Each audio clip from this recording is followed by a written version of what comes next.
ដើមរឿងដំបូងនេះដែរគឺនិយាយពីអ៊ីម្នាក់នៅភូមិតាពាំងកសាំងគាត់ឈ្មោះអ៊ីលីបាទគាត់រែកនំចុកលក់តាមភូមិតាមអីរួមតាមភូមិតាមវត្តតាមសាលារៀនហ្នឹងបងប្អូនថ្ងៃមួយគាត់រែកនំចុកមកដល់ខាងកើតវត្តនោះគឺជាកន្លែងដែលបូជាសពមិនថាឡើយសពកូនក្មេងសពមនុស្សចាស់សព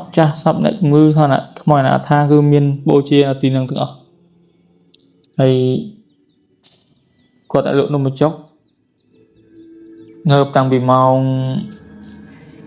5ដល់តែម៉ោង5ហើយរែកនំចុកឆ្លងភូមិពីភូមិមួយទៅភូមិមួយចឹងណា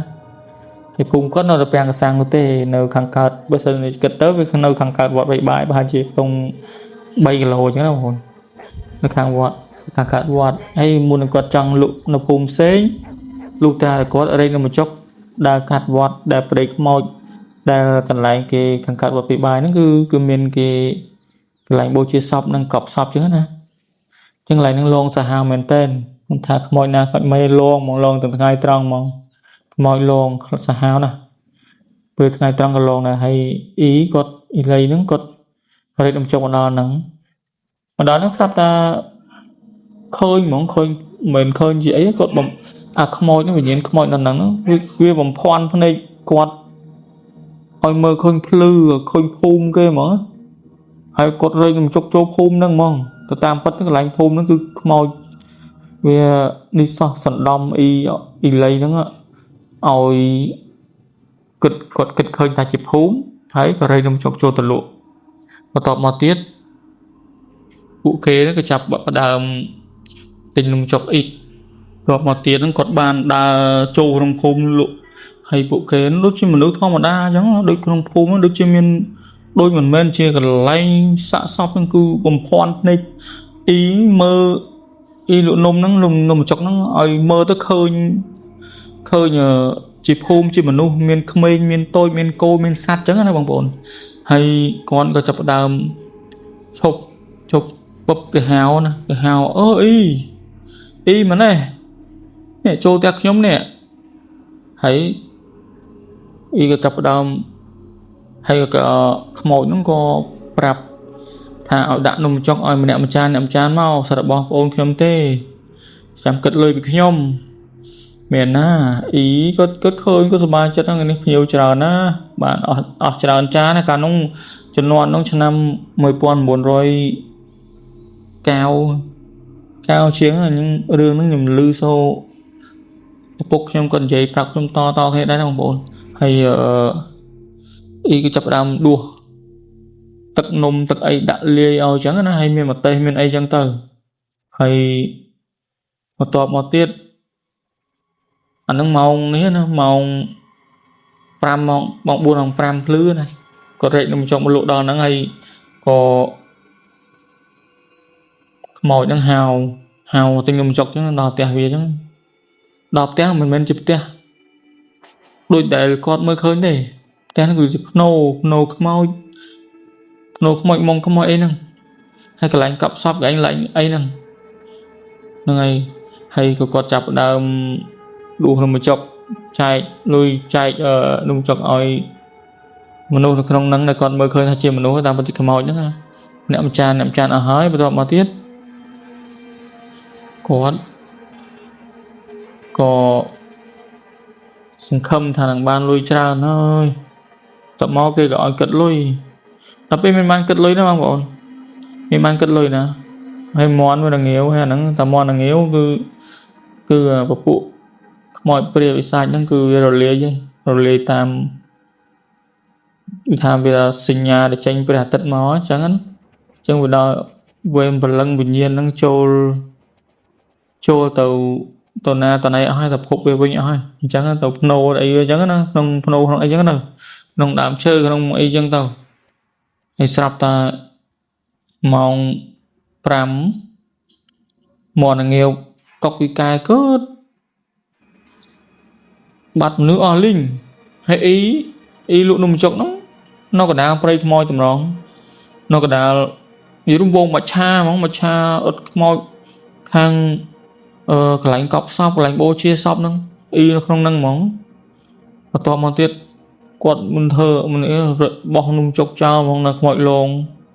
ដឹងតែខ្មោចលងគាត់ហើយមានណាមករត់ចូលវត្តហ្មងវត្តនៅចិត្តហ្នឹងវត្តភ័យបាយហ្នឹងបងប្អូនហើយវត្តភ័យបាយក៏ជំពះសុំឲ្យលោកស្រោចទឹកអីចឹងព្រោះអីគាត់នេះហ្នឹងគាត់ភ័យហ្នឹងគាត់ថាគាត់ស្លុតនឹងញ័រហ្នឹងគាត់នឹងញ័រខ្លួនញ័រអីហ្នឹងញ័រយើងដូចព្រលឹងដូចអស់ព្រលឹងដូចលួសព្រលឹងចឹងបងប្អូនណានឹងហៅលួសព្រលឹងហ្នឹងចាស់គេហៅលួសព្រលឹងហើយដែលឃើញខ្មោចហើយដល់ពេលជួបផ្ទាល់អញ្ចឹងណាលួសព្រលឹងហើយខ្មោចបន្លាចហ្នឹងហៅលងបន្លាចហ្នឹងហៅលងបន្លាចហើយលោកក៏បានសូត្រធម៌ដេញឧបទ្រពចង្រៃចេញពីខ្លួនគាត់អញ្ចឹងទៅណាហើយក៏សូត្រមន្តសូត្រអីចឹងទៅហើយអាហ្នឹងខ្មោចលងហ្នឹងភាគច្រើនគឺមនុស្សដែលរិស័យធ្លាក់គេថាមនុស្សរិស័យទាប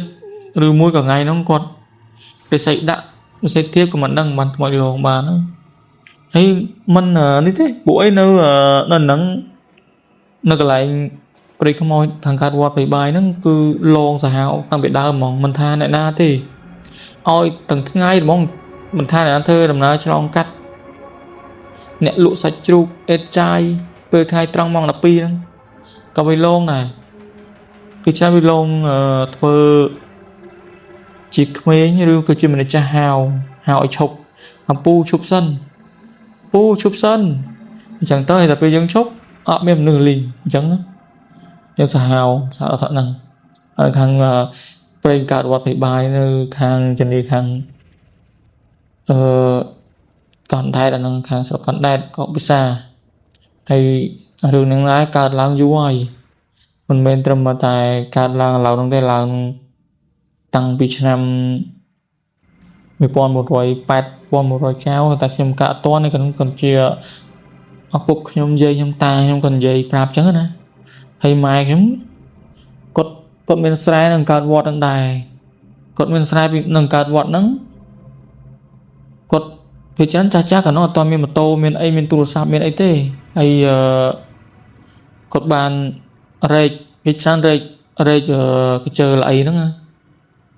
ទៅស្ទូងទៅអីហ្នឹងដាក់ចង្រៃខាងក្រោយគឺមានចំណាបសម្រាប់ឆ្លោកស្រូវឆ្លោកសន្ទូងគាត់ក្តាមកាត់ក្តាមអីធ្វើឲ្យវារវើលហ្នឹងបងប្អូនហើយ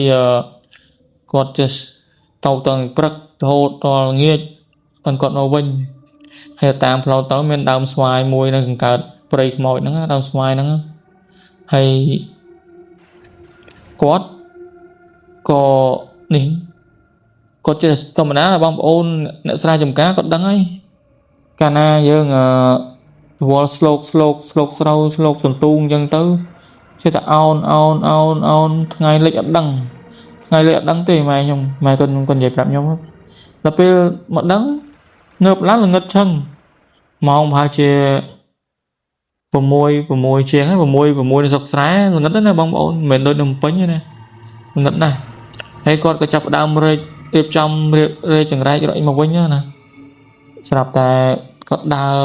រទៅឮសំឡេងព្រឹបតាមក្រោយគាត់ហ្នឹងសំឡេងដូចងឹតដើរតាមក្រោយគាត់ចឹងពេលឮសំឡេងអញ្ចឹងទៅគាត់ក៏ឈប់ដល់ពេលគាត់ឈប់ទៅងាកមកក្រោយអត់មានមើលទេអាហ្នឹងគេថាបើសិនជាខ្មោចលងគេអត់ឲ្យងាកក្រោយទេគេឲ្យយើងដាក់ធ្វើមិនដឹងធ្វើមិនលឺហើយ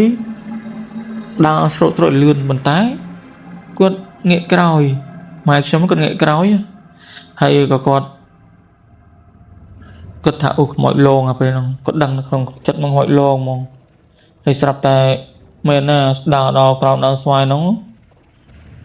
ដើមស្វាយឡើងអង្គើហ្មងរុនមេឃស្វាយឡើងអង្គើហ្មងរុនប្រោមែនណាដល់ពេលហើយគាត់ភ័យណាបងប្អូនគាត់ភ័យចង់រត់ដែររត់មិនរួចដោយសារអីបងប្អូនគាត់រត់មិនរួចវាចាប់ចង្រែកជាប់ហើយហ្នឹងដល់ពេលគាត់ងាក mưa cõi mà sợ ổ đây bằng ôn ơi sợ ổ đây hơi gì luôn khơi là sợ mong màu rô mong khơi màu rô mong đôi giờ sri mồi pol chứ vẽ khá ao không ao chốt không ao đôi sri pol chứ bằng ôn mồi pol chứ nè mồi chùm non pol chứ nè sợ màu rô chập chẳng rai cột chọp đang cột đang thơ mạch còn lực con bột thoa và xong chuối chẳng là chuối cồn trào phong ấy là sốt thoa đấy có sốt thoa sốt sama samput bay chọc hay còn lực cồn chứ nào ấy sao tự bắt đó chạy đòn ấy lưng photo lưng ấy cái màu chẳng nữa một quạt sông kiệt oi xa tóc tia ấy vậy bạp kê lần football kê tha đồng nâng lông kháng á kèm hiền màu tại như rõ đó bữa sân nè miền khné mình hiền màu sạp tập bàn pùn chui chun tật tia chẳng hay pùn còn mình chỉ việc cô chỉ ấy đừng lơn pa lấy màu tại này còn mình khné còn chẳng á hay là bên mình khné quạt màu ấy nó bị nhiên nó có vì linh hiền lông dương này vì phần tâu quạt của bạn mà đo tia bên chẳng thấy rồi cha rồi sao tất cả tới bạn cột đến chia sẻ là nguyên nhân thì đường dương của bạn chập phần này nó cho con chẳng bong ôn lại bạn sẽ đạp đường các anh em bà con chân